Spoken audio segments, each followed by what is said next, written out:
if the produce that grows in year one, you besides taking off the truma, you take off the truma first, give to the Kohen first.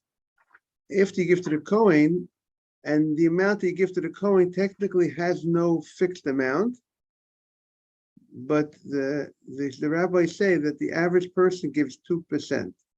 The average person, the person with a good eye gives 2.5%, gives 1/40th. The guy with a bad eye gives 1/60th of truma to the Kohen. So the Kohen gets the first from the top.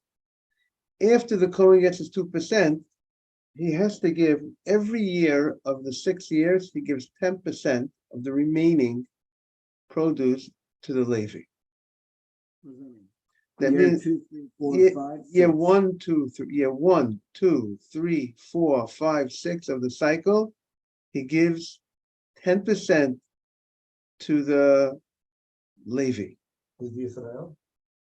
Say it again. Who's the Israel? Mr. He's the Yisrael, farmer, Mr. yeah, Yisrael. Those are leaving. Okay, so year 1, 2, 3, 4, 5, 6, 10% that he gives to the Levi. Now, Yeah, sure. now, Okay. now comes year. Now that Two is no, one second. Now comes now besides the 10% that he gives to the Levi on year one, and the good morning, Jaime. Good morning. Morning. We're just reviewing the 6-year cycle starting this week. Rosh Hashanah. This coming week is starting. This is the year of Shemitah. So following Shemitah begins again the 6-year cycle, which we have to give every year to the Levi 10%. Every year you give to the Kohen too. The Kohen gets his percentage. We said that the Kohen average gets 2%, 1/50th. After you give the Kohen, you give 10% to the Levi. After you give 10% to the Levi, year 1 and 2, you separate another 10%, and that 10% has to be belongs to you, but it's Masa Sheni. Masa means the tithe. It's the second tithe, but that tithe, it belongs to you, but it's holy and has to be eaten in the old city, in Jerusalem. That's the first and second year of the cycle. So that's what we do the first, second year. You give 10% to the Levi and 10% belongs to you, but it has holiness. You have to separate and eat in the old city. Cannot eat it outside. Every year, 10% to the Levi. But every year you have to get 2%. Every year, do 2% to the Kohen. Correct. Every year. Rabbi, the commandment to eat the bikuri or whatever they are, the produce in Masa Sheni, yes. in Jerusalem, is that the Oraita or that the Rabbanan? The right, and therefore the Mishnah says that there will be malkut. There will be lashes if he eats the Masa Sheni. Morning, Mr. Betesh. There'll be lashes if he eats the Masa Sheni outside Jerusalem. There'll be malkut. It's a very serious prohibition to eat it outside Jerusalem. That's the Masa Sheni. That happens the first and second year. Okay, and exactly the way it works. That's the first, second. Comes the third year. You do not separate the Masa Sheni. You do not give 10%. Take 10% and bring to the old city. Rather, you give 10% from the produce to the poor person. That's called Maaseh Ani. You give 10% of the produce to the poor person. During the third year, in addition to the 10% to the Levi, you get another 10%. So it's like a 20% charity in the third year of the cycle. You're giving 2% to The Kohen. Why does the Kohen get less? So we suggested yesterday that this is pretty much the main and only source of income for the Levi. The Kohen has 24 gifts that come to the Kohen. He has 24 sources of income, and the Levi has one source of income. So we got to give the Levi a much higher percentage on this. So that's the first 3 years of the cycle. exactly the way you perform the first 3 years of the cycle is the second 3 years of the cycle. It's repeating, which means year 4 is exactly what you did in year 1. Year 5 is exactly what you did in year 2. And year 6 is exactly what you did in year 3. The beginning of the year. The whole year is treated the same way. Year 4 is treated the whole way year 1, which means Masa Rishon and Masa Sheni. Year 7, there's no Maser, there's no types, it belongs to everybody, it's Hefker. The food is Hefker, the food is ownerless, and when you go ahead and you grow produce in Israel. So there's no Maser, there's no separating of the type. The land is foul, you leave it, you don't work the land. Now, things grow, things that are, there's laws about the food that grows in Shemitah. You can't do business with those produce, and it's hefker. It's ownerless. You just walk in like everybody else, and you walk in and you take from that food. The issue with etrogim, buying an etrog this year you need a special allowance. You have to figure out how could you buy an etrog, because if that etrog grew during Shemitah, you can't do business. Of Eretz Yisrael Shemitah. So therefore, some people buy etrogim not from Eretz Yisrael during this year, because but they have to be the main one thing you have to be very careful about etrog is that it's not allowed to be grafted. So it's not allowed to be mixing two different lemon with an etrog. Therefore, you have to make sure, and the problem is, that grafting makes the etrog a good etrog, make it a beautiful etrog. So therefore, that's why you have to be extra careful. So therefore, you buy an etrog with a supervision that knows that it has a tradition that this orchard was not grafted. That's why you have some things like called the chazonish etrog. An etrog that the chazonish maybe gave his okay to or something, and they used that etrog and they replanted and made etrogim from that etrog. So therefore, that's one of the things that people use. But also, there's a way to get etrogim from Israel this year. Something called the Heter Bezdin. However, they in Israel they work things out. One way is they're allowed to charge for the lulav. They're not allowed to charge. They're not charging for the etrog. And one thing also is that so they could charge maybe for all the handling of the shipping, but maybe not for the actual fruit. There's different whatever if you have a proper. Many etrogim you'll see are sold with proper supervision, with a great supervision. Even though it comes from Israel, people buy that etrog has proper supervision. Yes, Mr. Bitesh. Is there a limit that people can make in the land? I think there are many laws of exactly what. Good morning. Good morning. They can't act like an owner from the land. They can't gather into your house and store it away. Good morning. Would you able to join us for the class? You able to join us for the class? Yeah. That's it. He does it the old-fashioned Torah Shabbat Peh. Old oral. No. Okay, thank you for joining the class. But what we say before we remind everyone, make sure people said Birkat HaTorah. Before we learn Torah, we say the brachot, La'asok b'divrei Torah, v'arevna Hashem Elokeinu es divrei Toratcha, and Hashem bacha banu mikol amim. Not to learn Torah. So if you said it already, you're covered.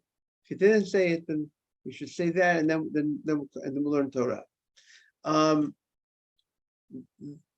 There is an idea in general. If you could do a mitzvah from something that grew in Eretz Yisrael, it's always better to do something that grew. That's the Aruch HaShulchan writes that. They something that grows in a general year, which doesn't have an issue of Shemitah. It's very good to, you always want to do the mitzvah for something before Israel. Even this year, if you do it with the proper hashgacha supervision, on the etrog, so even though it's a Shemitah year, still you can fulfill that. It can work as well, and get something from the Holy Land. If we don't have date on the first one, Shemitah still applies. There's a discussion whether Shemitah today is biblical or rabbinic. There's a discussion about it, but it definitely applies. At some level, it definitely applies. And therefore, in Israel this past year, you had many farmers that kept Shemitah, and there's whole organizations that encourage the farmers to keep Shemitah, and every 7 years, they've been getting more people to keep the Shemitah. As we're getting closer to Mashiach, hopefully Mashiach will come any day now, more people are becoming more sensitized. And there are great articles about people who kept Shemitah, and even in modern times, you see great bracha as a result of that. So let's look at the Mishnah. We're on the Mishnah on Yud Gimel Amud Aleph, and the art scroll, I presume, what is it, 13A6. The Mishnah says the following. We started getting into Kama Yochal Min HaTevel V'Yechayav. We said there's a prohibition to eat the foods, but we're talking about if you don't take off the Maaseh and the Truma, if you don't separate and give to the Kohen or the Levi, you're not allowed to eat from that produce. The Mishnah tells us that if a person eats from this produce, one of the punishments that they'll get is lashes, malkut. The court will give him lashes. Again, that will only be if he was warned. The court has to warn the person, don't eat from this food. It wasn't taken off, not the court has to warn him. 2 witnesses have to warn him. And now the Mishnah has a discussion how much a person needs to eat from this tevel in order for him to be chayav for eating. Morning, Rabbi. Morning, Yosef. So what does the Mishnah say? Now,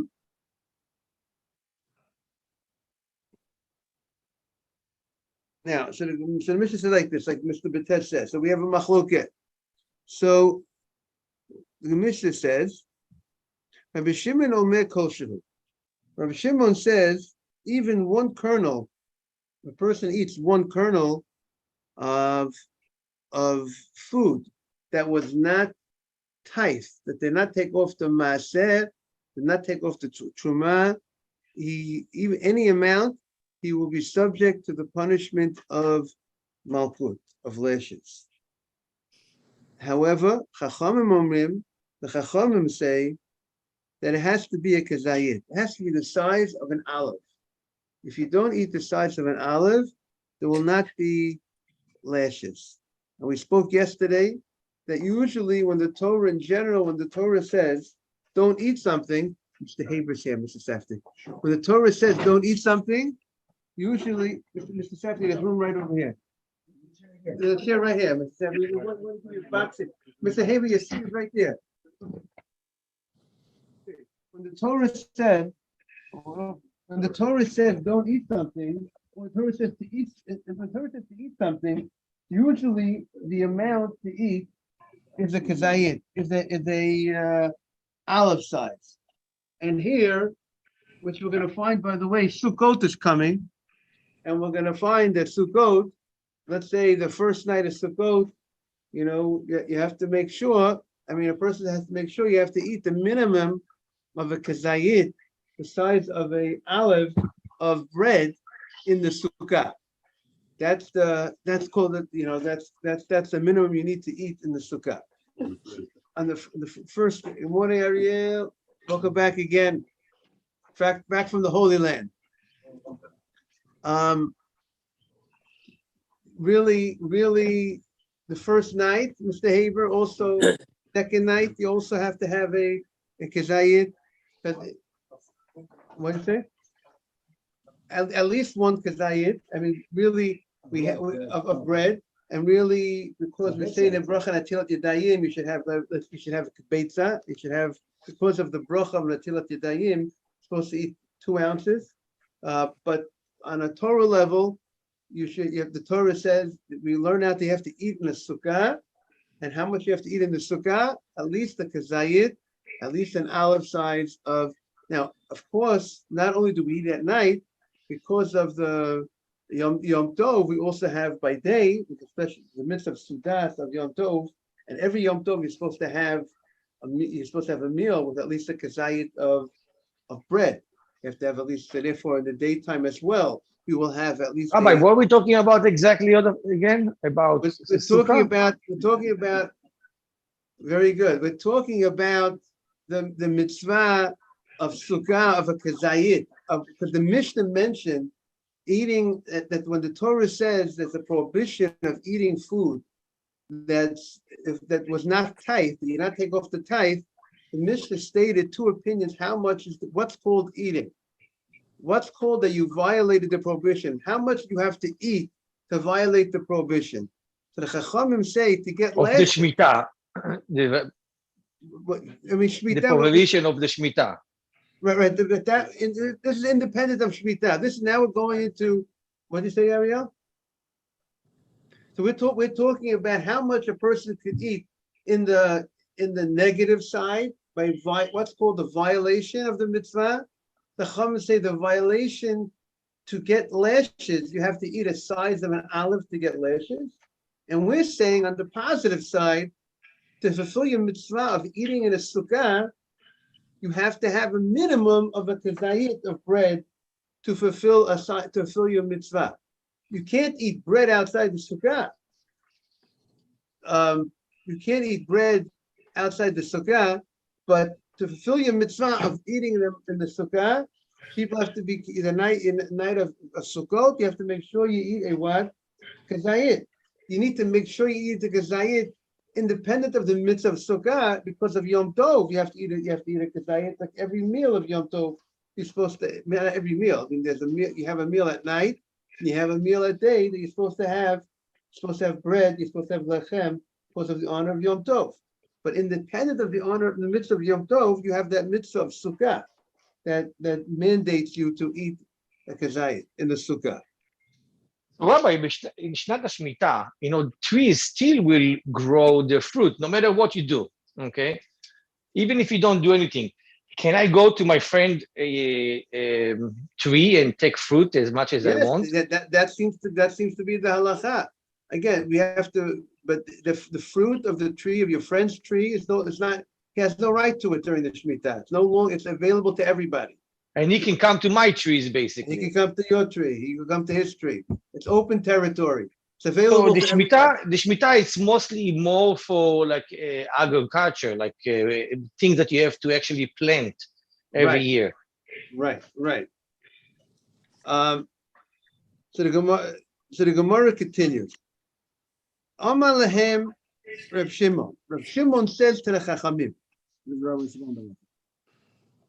I don't know. I don't think it's Reb. I don't know if it's Reb Shimon Yochai, because then maybe it would have said his full name, Reb Shimon Yochai. The fact that it says Reb Shimon might not be Reb Shimon Yochai. That has to be looked at. Amar lehem Reb Shimon. Reb Shimon says, "I atem modim li be'ochel nemala kolshu shu chayav." If a person eats a little bug, a little ant, he's chayav. He's in violation of the prohibition of eating insects, and he'll get lashes for eating a little bug, even though it's not a kazayit, even though it's not a full size of an olive. So the same way that there'll be a prohibition, there's lashes, there's malchut. If a person violates the prohibition of eating bugs, even though it's not the size of an olive.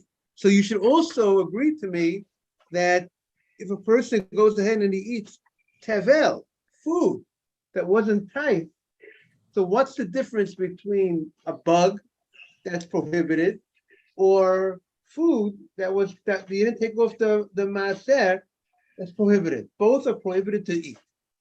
Torah says you can't eat this without taking off the tight. Torah says you can't eat a bug. So the same way when it comes to the mitzvah, the prohibition of eating a bug is even less than an olive. So too, the prohibition of tevel should also be any amount. And maybe Rabbi Shimon might hold that when it comes to doing a mitzvah, like eating in a sukkah or eating matzah on Pesach, when you need to do the mitzvah, you need to do it with a certain amount, because he'll agree to that. But when it comes to what you're not allowed to do, any amount, he would say the malah is an ant, a little insect. So maybe that's what Rav Shimon would hold. There's a difference in what things that you need to do in life and what you're not allowed to do in life. And what you're not allowed to do, he would say you get lashes, even for any amount. Now, even the Chachamim that say that you do not get lashes if you eat a small amount, less than an olive of food that was not tight. If there's no lashes, does that mean it's allowed to be eaten on a Torah level? Or if there's no lashes, it just means there's no lashes, but it's still prohibited on a Torah, from the Torah to eat it. Yes. So what you're saying is if you are living in an apartment building and it's a Shabbat and you have no access to any neighborhood sukkah, if you can, first of all, you cannot say hamutzi because it's eating. So in some way, the halakha of saying hamutzi does not supersede the sitting of the sitting under sukkah to eat. So I would say what you're asking is a very good question. He's asking the question, if a person finds himself on Yom Tov, on a situation that he does not have a sukkah to go to. So what does he do? And now it's Yom Tov, and you're not allowed to eat the bread outside the sukkah. So what does he do for that Yom Tov meal? Right? What does he do for that Yom Tov meal? So I will tell you that I would say that there might be a difference between the night of Sukkah, the first night, the second night, and the daytime of Sukkah. Because technically, in the daytime, the technical law is that a snack outside the Sukkah, you're allowed to eat a snack outside the Sukkah. In general, we look at, let's say if the size of an olive of bread, which is only like 1 ounce, is considered still a snack for most of the holiday of Sukkot. And therefore, technically, you're not allowed to have, technically, what I recall, that would be called a temporary eating, and that you might, and therefore, technically, you should be able to have an olive outside the Sukkah, but you can't have an egg, a beitzah, outside the Sukkah. But an egg, which is 2 ounces, is already considered more of a permanent type of meal. It's not a snack. So in the daytime of Sukkot, technically you'll be able to have 1 ounce, technically, outside the Sukkah. But the nighttime of Sukkah, we consider an ounce. We already consider that. Technically you can fulfill the mitzvah of Sukkah with 1 ounce at night, because there is a comparison to Pesach, that just like there's something unique about Sukkah. Sukkah is on the 15th day of the month of Tishrei. Pesach is on the 15th of the month of Nisan. So there's something called the Gezerah. We learn out certain things from this law applies to this law. They have certain similarities. So just like Pesach, the 15th, you eat a kazayit of matzah. So too, there is this concept of a kazayit in the Sukkah. So that would be a good question at night. What would the guy do? Would he be, because he might not be able, on the one hand, to eat outside the Sukkah, size of an olive the first night, or at nighttime, might be a major problem. So definitely he will not be able to eat during, anything of significance, size of 2 ounces of bread. But the question would be, daytime, I would think he could have 1 ounce, a smaller amount, basic amount that's still considered more of a snack. And what I would say in that case, have a little bread, and then just eat the meal, just make the whole meal out of that little bread, and then do brikat hamazon, and then later eat the other food separate, independent, not to have it together with the bread, make it into a whole meal together with bread outside the sukkah. Eating under the supersede the hamutzi. So if you don't eat the bread, then you don't say hamutzi. If you don't eat the Which one is bread, it? You mentioned eating I would say under if Sukkot is a mitzvah, but the hamutzi is a commandment. Is that right? yeah, but there's a commandment. A person is not allowed to eat a meal, a bread meal, a meal outside the sukkah. Meaning, let's say Chalamoed, not only applies to Yom Tov, on Chalamoed, what do you call it, intermediate days. You can't have a sandwich. Let's say you're going to work and you want to have a sandwich. You can't have you're not allowed to have a sandwich outside the sukkah. The question is, if you're traveling and you have no access to a sukkah, then we get into different questions, but technically, you're not supposed to eat a meal outside the sukkah.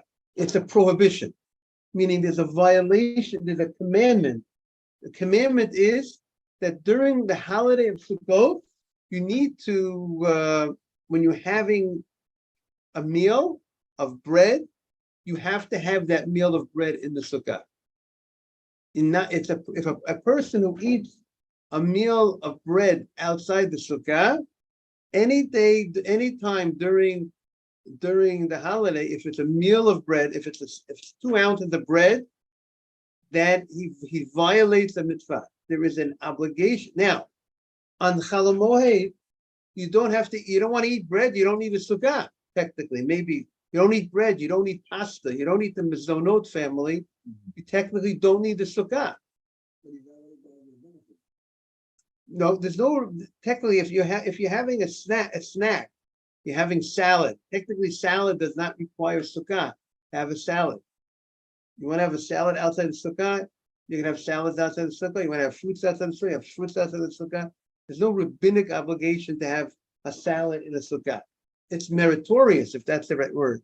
That it's very praiseworthy. Anything that you eat in the sukkah, you have an apple, an orange in the sukkah, a salad, you get a mitzvah, but there's no obligation you to eat a salad in the sukkah, to drink in the sukkah. Wine is a question, whether wine requires a sukkah, if you're drinking wine or not. But if you go Chol Hamoed, you have no sukkah, and you don't have bread, you don't have pasta. So then you get into questions. If you're having a meal, let's say a meat meal, or so these type of things, chicken. So we definitely encourage you to go to a sukkah when you're having a formal meal, even if there's no bread. And you should go to a sukkah if you're having a real meat meal or something like that. But if you go to a sukkah, you're not having bread. Let's say Chol Hamoed, you're not having bread. You're having chicken, you're having steak. You'll eat it in the sukkah, but you don't say a bracha leishe basukkah. Really? You only say leishe basukkah if you're having bread, pasta, or more than a kazayit, 2 ounces. You're having a meal which contains bread or the mezonot family. That's what requires you to say bracha ta Hashem Elokeinu melech haolam asher kiddushanu mitzvotav v'tzivanu leishev basukkah. And remember, when do you say the bracha? After you say the hamotzi. And when it comes to Chol Hamoed, it's after the hamotzi, you say the bracha leishev basukkah, and by kiddush, you say it at the kiddush. You say the leishev basukkah when you say kiddush. But during Chol Hamoed, when there's no kiddush, say hamotzi lechem min haaretz, and you follow with the bracha of leishev basukkah. If a lady is sitting in a sukkah, she's having a meal of bread by herself. So there's the Sfardim, she will not say the bracha leishev basukkah, but she's not obligated in the sukkah, but she gets a mitzvah, so she does not say the bracha leishev basukkah. Ashkenazi women will say the bracha leishev basukkah. So regardless, when you go under sukkah and you eat the bread, you have to say hamutzi. You have to say hamotzi, and you can't eat bread outside the sukkah. Throughout the holiday, throughout the whole holiday, all 7 days, and outside of Israel, even the 8th day of the Shmini Atzeret, and at least we sit in the sukkah Shmini Atzeret. I don't know what the Friday minute. You all said it. What we do, you do also, but you don't make the bracha leishev basukkah, but you sit in the sukkah. But you have to eat. You can't eat bread outside the sukkah. Throughout the whole day, out the holiday. Thank you. One last Yeah, question. Who executes the lashes? And when was the last time? but when I haven't heard any time. I think it's been almost a couple of thousand years almost. I think ever in history? No, no, where it's been a while. somebody will get lashed? Yes, yes. Who would that do? No, the Chief court, the Rabbi? Jewish court will have to do it. Pardon me? The Bezdin, the Jewish court, when they had power. Next week, we're gonna move to 6 o'clock because of the slichot, everybody. And if you come late, we'll let you in. We understand if you come late, but 6 o'clock. I got a nice smile from Jaime on that. Thank you. Steve, a happy, healthy new year to everybody. All the best. Thank you, everybody. Rabbi. Thank you. And Shana Tova. We probably don't want to see you till next year. Yes. Shout out to everybody. Not a Yeah. Will you have any Yes, class on yes. Sunday or not? I don't, It's too tight, right? if there's a change. Thank you very much, everybody. Jaime, have a great year.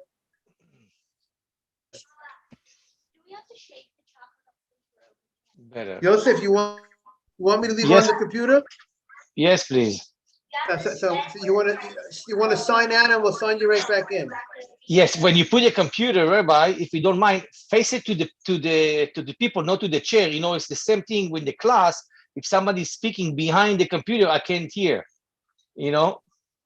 But the only thing is, I'm not.